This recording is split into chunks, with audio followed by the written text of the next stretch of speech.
Hi hello ಕನ್ನಡಿಗರೇ, welcome back to our YouTube channel. So ಇವತ್ತು ಪಾಪುಂಗೆ 1.5 ಮಂತ್ ಇಂಜೆಕ್ಷನ್ ಇತ್ತು ಅಂತ ಬೆಳಗ್ಗೆ ಸ್ವಲ್ಪ ಬೇಗ ಎದ್ದು ಕಾಫಿ ಕುಡಿದ ಅಜ್ಜಿ ಬೆಳಗ್ಗೆನೇ ಹೋಗಿ ಸೊಪ್ಪು ಬಿಡಿಸ್ಕೊಂಡ್ಬಂದಿತ್ತು. ಇವತ್ತು ನಾಷ್ಟ ಮಾಡೋದು ಬೇಡ, ಪಾಪುಗೆ ಇಂಜೆಕ್ಷನ್ ಇದೆ, ಒಂದೇ ಸಲ ಅಡುಗೆ ಮಾಡಿಬಿಡೋಣ ಅಂತ ನಾನು ಹಂಗೆ ಸ್ನಾನ ಮಾಡ್ಕೊಬಂದಿದ್ದ ತಕ್ಷಣ ಪಾಪು ತುಂಬ ಜೋರಾಗಿ ಅಳ್ತಾ ಇದ್ದ. ಪಾಪುಗೆ ನಾನು ಸ್ನಾನ ಮಾಡಿದ್ರಿಂದ ನೆತ್ತಿ ಒಣಗಿರಲಿಲ್ಲ, ಫ್ಯಾನ್ ಹಾಕ್ಸ್ಕೊಂಡು ಒಣಗಿಸ್ಕೊತಾ ಇದ್ದೆ. ಹಾಲು ಕುಡ್ಸೋಕ್ಕಾಗಿರಲಿಲ್ಲ, ಇನ್ನೂ ಜೋರಾಗಿ ಅಳ್ತಾ ಇದ್ದ. ಹಾಗೆ ಹಾಲು ಕುಡಿಸ್ಬಿಟ್ಟು ನಾಷ್ಟ ಮಾಡಿದ್ವಿ, ಎಲ್ಲರೂ ಸೇರ್ಕೊಂಡು ನಾಷ್ಟ ಮಾಡಿಬಿಟ್ಟು ನಾನು ರೆಡಿಯಾಗಿ ಹೊರಟಿದ್ದೀವಿ ಈಗ ಎಲ್ಲರೂ. ಸೊ ಇವಾಗ ನಾನು, ನನ್ನ ತಮ್ಮ, ನಮ್ಮ ಅಜ್ಜಿ, ನಮ್ಮ ಪಾಪು ಎಲ್ಲರೂ ಹೋಗ್ತಿದ್ದೀವಿ ಇಂಜೆಕ್ಷನ್ ಹಾಕ್ಸೋಕ್ಕೆ. ಹೋಗ್ಬಿಟ್ಟು ನಾವು ಹೋದ್ವಿ. ಅಲ್ಲಿ ನಾವು ಹೋಗೋಕ್ಕಿಂತ ಮುಂಚೆ ತುಂಬ ಜನ ಬಂದಿದ್ದರು. ಅಲ್ಲಿ ಇಂಜೆಕ್ಷನ್ ಹಾಕ್ಸ್ಕೊಂಡು ಇಂಜೆಕ್ಷನ್ ಹಾಕ್ತಾ ಇದ್ದಾರೆ ಪಾಪುಗೆ. ಅವ್ನು ತುಂಬ ಅಳ್ತಾ ಇದ್ದ ಇಂಜೆಕ್ಷನ್ ಹಾಕೋವಾಗ. ಸೊ ಇವಾಗ ಇಂಜೆಕ್ಷನ್ ಹಾಕ್ಸ್ಕೊಂಡು ಪಾಪುಗೆ ಹೊರಟಿದ್ದೀವಿ. ಹೋಗ್ತಾ ಹಂಗೆ ನಮ್ಮ ಕಾವ್ಯಕ್ಕನ ಮನೆ ಸಿಕ್ತು. ಕಾವ್ಯಕ್ಕನ ಮನೆಗೆ ಹೋಗ್ಬಿಟ್ಟು ಅಲ್ಲಿ ಪಾಪುನ ಮಾತಾಡ್ಸ್ಕೊಂಡು ಬಂದ್ವಿ, ಕೌಶಿನ. ನೋಡಿ ಮುಂದೆ ವಿಡಿಯೋ ಹಾಕ್ತೀನಿ. ಕೌಶಿ ಸೆಕೆಂಡ್ ಹಾಯ್ ಮಾಡ, ಹಾಯ್ ಕಂದಮ್ಮ. ಹಾಗೆ ಕಾವ್ಯಕ್ಕನ ಮನೆಯಲ್ಲಿ ಸ್ವಲ್ಪ ಒಂದೆರಡು ಫೋಟೋಸ್ ಹಿಡ್ಕೊಂಡು ಹೊರಟ್ವಿ ಮನೆಗೆ. ಸೊ ಇವಾಗ 1.5 ಮಂತ್ ಇಂಜೆಕ್ಷನ್ ಮುಗಿತ್ತು. ಇಲ್ಲೇ ನಮ್ಮ ಊರಲ್ಲೇ ಹಾಸ್ಪಿಟಲ್ ಇದೆ, ಇಟ್ಕೊಂಡೇ ಹೋಗಿದ್ವಿ. ಹತ್ರ ಇತ್ತು ಹಾಸ್ಪಿಟಲು, ಇಟ್ಕೊಂಡು ಹೋಗಿ ಇವಾಗ ಮನೆಗೆ ಹೋಗ್ತಾ ಇದ್ದೀವಿ.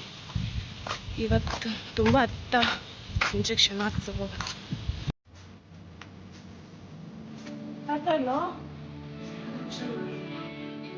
ಇವ್ನು ಟಿ ವಿ ನೋಡ್ಕೊಂಡು ನೋಡಿ. ಸೊ ಇವಾಗ ಬಂದ್ವಿ ಮನೆಗೆ. 1.5 ಮಂತ್ ಇಂಜೆಕ್ಷನ್ ಆಯಿತು. 3 ಇಂಜೆಕ್ಷನ್ ಕೊಟ್ಟರು, ಕೈಗೊಂದು, ತೊಡೆಗೆ 2, ತೊಡೆಗೂ ಒಂದೊಂದು, 3 ಆಯಿತು. ಡ್ರಾಪ್ಸ್ ಹಾಕಿದ್ರು, ಪೌಡರ್ ಡ್ರಾಪ್ಸು. ಅವ್ನು ತುಂಬ ಇಂಜೆಕ್ಷನ್ ಹಾಕುವಾಗ ಉಸಿರು ಕಟ್ಕೊಂಡು ಹತ್ಬಿಟ್ಟ. ಇವಾಗ ಇನ್ನೂ ಅದೆಷ್ಟು ಅಳ್ತಾನೋ ಗೊತ್ತಿಲ್ಲ, ಸಿಗಾಸ್ಬಿಟ್ಟು. ಇದನ್ನು ಫುಲ್ ಬ್ಲಾಗ್ ವಾಚ್ ಮಾಡಿ ಅವ್ನು ಎಷ್ಟು ಅಳ್ತಾನೆ ಏನು ಅಂತ ಗೊತ್ತಾಗುತ್ತೆ, ಎಷ್ಟು ಕಾಟ ಕೊಡ್ತಾನೆ.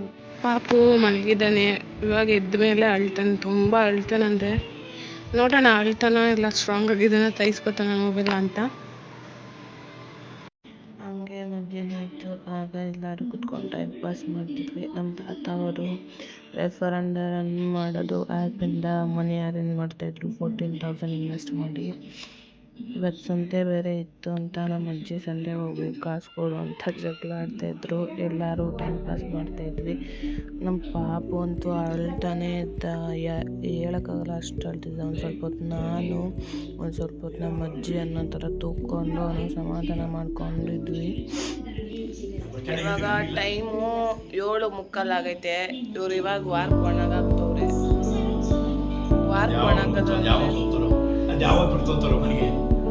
ಇವ್ರಿಗೆ ಒಂದು ವಾರದಿಂದ ಕೆಲಸ ಇರಲಿಲ್ಲ ಫ್ರೆಂಡ್ಸ್. ಇವಾಗ ಒಂದು ವಾರ ಬಂದೈತೆ.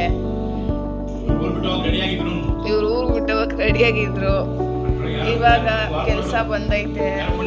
ಸೀರೆ ತಯಾರಿ ಮಾಡೋದು ಹಿಂಗೆ ನೋಡಿ. ಇದನ್ನ ಫಸ್ಟ್ ಒಣಗಿಸ್ಬೇಕು, ಆಮೇಲೆ ರಾಟೆಗೆ ಬಿಟ್ಕೊಂಡು, ಆಮೇಲೆ ಅದನ್ನ ಸುತ್ತಿ, ಆಮೇಲೆ ಮಗ್ಗದಲ್ಲಿ ಸೀರೆ ಬಿಡ್ತಾರೆ ಫ್ರೆಂಡ್ಸ್. ನೋಡ್ಕೊಳ್ಳಿ ಹಿಂಗೆಲ್ಲ ಮಾಡಬೇಕು ಕೆಲಸ, ಸೀರೆ ತಯಾರಿ ಮಾಡಬೇಕಂದ್ರೆ.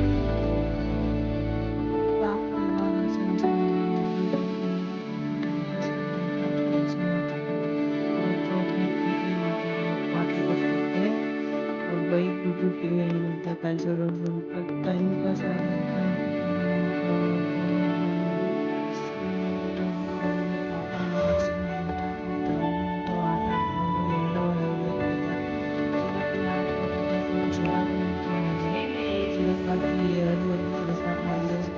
ಬೆಳಗ್ಗೆ ಚೆನ್ನಾಗಿ ಆಟ ಆಡ್ತಾಯಿದ್ರು. ಅವನೇನು ಜಾಸ್ತಿ ನವಾಗಿದ್ದಿಲ್ಲ ಅನ್ಸುತ್ತೆ, ಆಟ ಆಡ್ಕೊಂಡು ಚೆನ್ನಾಗಿ.